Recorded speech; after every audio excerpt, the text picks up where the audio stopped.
कि इमरान खान जो कि आखिरी गेंद तक खेलना चाहते थे, पिच पर से विकेटें उठा के भाग गए हैं। उन्होंने विकेटें उखाड़ी और वो भाग लिए। विकेटें उन्होंने दबाई अपनी बगल में और वो भाग लिए। इसकी वजह यह है कि उनको ये खतरा था कि आज तो वो हारने लगे हैं। लेकिन आज तो जंगल लॉ देखा, आज तो देखा कॉन्स्टिट्यूशन की वायलेशन होते हुए देखी। लेकिन इमरान खान साहब की ईगो आज सबसे ऊपर नजर आई, पार्लियामान से ऊपर नजर आई, दस्तूर और कानून से ऊपर नजर आई कि इमरान को हटाएं, नहीं तो पाकिस्तान भुगतेगा। और फिर उसके बाद हम देख रहे हैं कि जो 4 दिनों से हम ये सुन रहे हैं कि हम भिखारी हैं, हम तो अमेरिका के गुलाम। बर्दाश्त नहीं कर सकते कि एक ऑपोजिशन जो है उसने अपने नंबर्स भी शो कर दिए हैं, वो प्राइम मिनिस्टर बन जाए। आगे आपने ये कहा कि जी जंगल लॉ इंप्लीमेंट करें, कॉन्स्टिट्यूशन को वायलेट करें। एक जानिब ऑपोजिशन की चीखें तो निकल रही हैं, लेकिन वहीं दूसरी जानिब पाकिस्तान की अफवाज का रद्द अमल सामने आ चुका है। पाकिस्तान की फौज के तर्जुमान ने एब्सोल्युटली नॉट कह दिया है। जय हिंद, स्वागत है आप सबका दी तथ्य न्यूज़ में। साथियों, पूरे पाकिस्तान में जो है इस समय अफरा तफरी इसी बात की मची है कि पाकिस्तान में इमरान खान ने किस तरीके से जो है कॉन्स्टिट्यूशन के खिलाफ जाकर के कानूनों को तोड़ते हुए भी जो है वो सभा भंग कर दी, असेंबली भंग कर दी। इसके बाद से जो बाजवा है, जो पूरा पूरा पाकिस्तानी आर्मी का खेमा है, उसकी तरफ से एकदम कठोर कार्रवाई, एकदम जो स्ट्रिक्ट उनका गुस्सा है वो सामने आ गया है। और जो DGISPR है पाकिस्तान का, उसने ये तक बयान दे डाला है, जब उससे पूछा गया कि इसमें आपकी राय शामिल थी, आपसे पूछ के किया गया था, तो सीधे तौर पर कह डाला कि एब्सोल्युटली नॉट।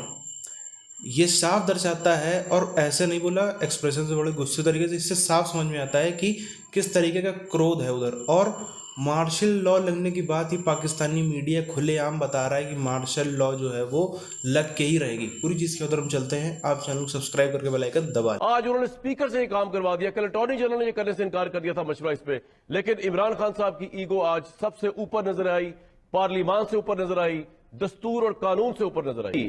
गद्दारी का मुकदमा समझा जाता है। और ऑब्वियसली आज ये जो उन्होंने किया है ये सरीहन कॉन्स्टिट्यूशन खिलाफ है। लेकिन ऑब्वियसली मैं ये तो नहीं कह सकता कि क्या होगा, को सुप्रीम कोर्ट ही फैसला करेगी।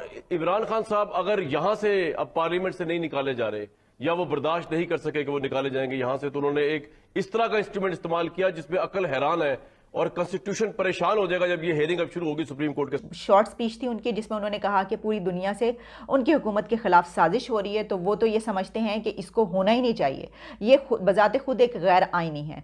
तो मैं स्पीकर से ये रिक्वेस्ट करता हूं कि वो इसको जो है वो डिसमिस करे। और उसके फ़ौरन साथ ही स्पीकर साहब ने ये कहा कि हम इस इजलास को डिसमिस करते हैं, इस सेशन को नहीं होने देंगे, ये सेशन डिसमिस करते हैं, क्योंकि वो समझते हैं कि ये जो नो कॉन्फिडेंस वोट पेश की जा रही है ये अनकॉन्स्टिट्यूशनल। अगर इमरान खान या उनकी हुकूमत को 2% भी ये चांस होता कि हो सकता है कि इसमें वो जीत जाएं, तो वो इसको होने देते।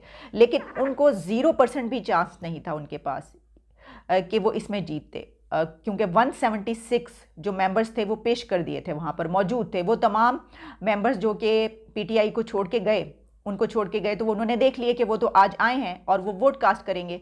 तो इस वजह से उन्होंने कहा कि यही बेहतर समझा कि इसको इसी तरीके से किया जाए। जनरल की तरफ से ये स्टेटमेंट आई कि मैं इससे ज़्यादा इस गवर्नमेंट को डिफेंड नहीं कर सकता, दिस इज़ टोटली अनकॉन्स्टिट्यूशनल जो इन्होंने वे अडॉप्ट किया है, लिहाजा मैं रिज़ाइन करता हूँ, क्योंकि इस हुकूमत ने कानून की और आइन की धज्जियाँ उड़ा दी हैं। तो अटॉर्नी जनरल ये क्या है कि मुस्ताफ़ी हो गए हैं कि इमरान खान ने और उनकी हुकूमत ने आइन की धज्जियाँ उड़ा दी हैं।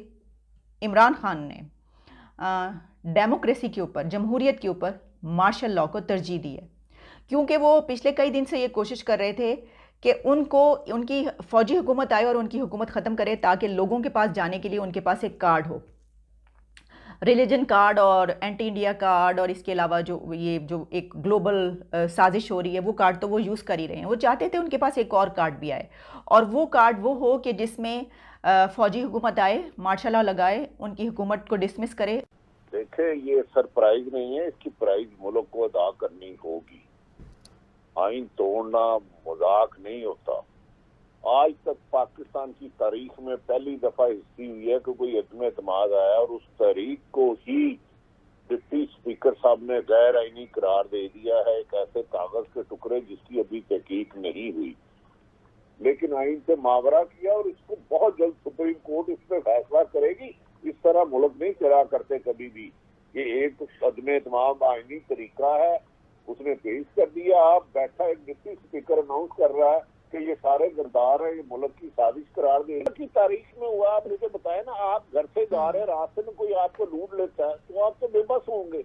इस तरह लूटने वाला तो लूटने, लेकिन ये असेंबली जो तोड़ी गई है, मैंने कोई 5-6 आईनी माहिरीन से बात की है, वो कह रहे हैं कि सुप्रीम कोर्ट ही हल है, अदरवाइज मुल्क में इंतशार। देखें, एक वजीर आज़म ने 2 कॉलें दी थी, एक सरप्राइज दूंगा और पूरे मुल्क में एहतजाज होगा। एहतजाज तो मुझे कहीं नजर नहीं आया। इसके साथ ही साथ सुप्रीम कोर्ट लग चुकी है, सुप्रीम कोर्ट में माहौल सज चुका है और इस वक्त कहा यह जा रहा है कि ऑपोजिशन को धचके के बाद हुकूमत पाकिस्तान या फिर प्राइम मिनिस्टर ऑफ पाकिस्तान को भी धचका लग सकता है। उन्हें एक बहुत बड़ा सरप्राइज मिल सकता है सुप्रीम कोर्ट ऑफ पाकिस्तान से और उन्हें कुछ अपनी पार्टी और अपनी टीम के अंदर सरप्राइजेस मिलना शुरू हो चुके हैं। और ऑपोजिशन के अंदर पता नहीं कहां से हिम्मत आ रही है कि वो इमरान खान के इस इकदाम को, डिप्टी स्पीकर के इस इकदाम को गैर आईनी तो कह रहे हैं, लेकिन वहीं दूसरी जानिब जो कौमी असम्बली के अंदर तमाशा लगा हुआ है उसे ये आईनी कह रहे हैं।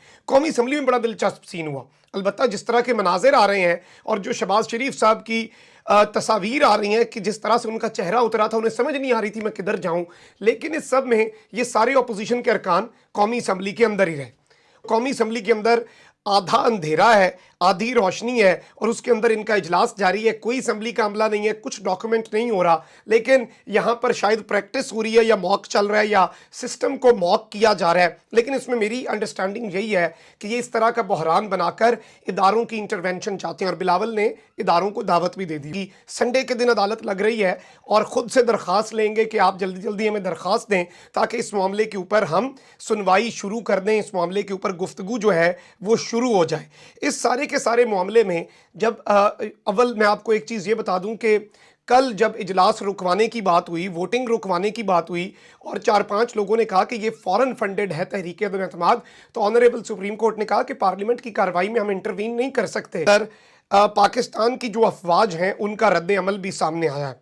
और जब DGISPR major general Babar Iftikhar से एक सवाल हुआ और सवाल ये था कि क्या आज के इक़दामात में फ़ौज की रजामंदी शामिल थी, क्या आज के इक़दामात में फ़ौज ऑन बोर्ड थी, क्या आज के इक़दामात के अंदर इदारे को कॉन्फिडेंस में लिया गया था।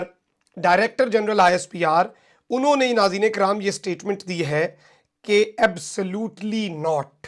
बिलावल भुट्टो जरदारी जो है उन्होंने तहरीक अदम एतमाद के ऊपर इदारों से मदद मांग ली है और धरने का ऐलान किया है। उन्होंने कहा कि इदारों को इंटरवीन करना होगा।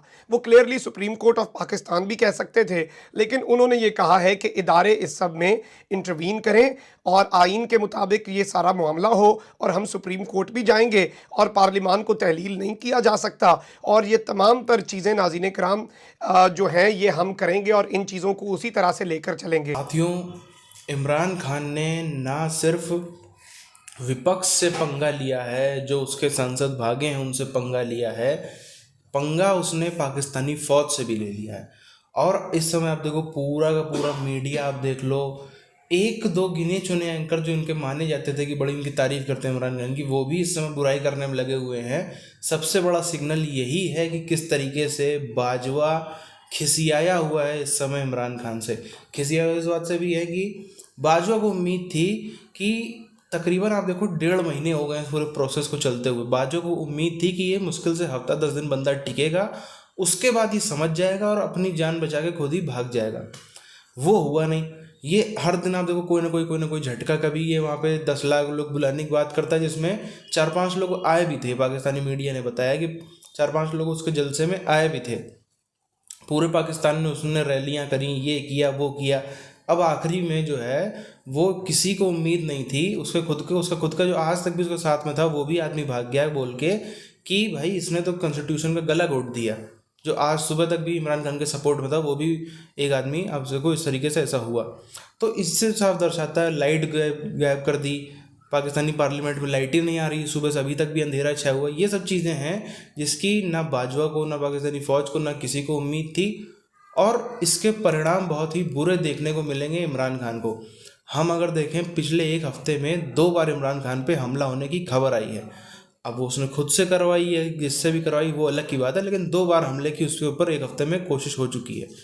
और इसी के साथ साथ में अब पाकिस्तान में मार्शल लॉ लगना तकरीबन तय माना जा रहा है। पाकिस्तानी मीडिया इस चीज़ का कंफर्मेशन बार बार दे रहा है कि भाई मार्शल लॉ लग के रहेगा। जिस तरीके से सिचुएशन जा रही है वही पाकिस्तानी फ़ौज को ही आना पड़ेगा, तभी वो चीज़ सुधरेगी। आपकी क्या राय है आप नीचे कमेंट करके बताइए। मिलते हैं आपसे नए वीडियोज़ में, तब तक के लिए जय हिंद।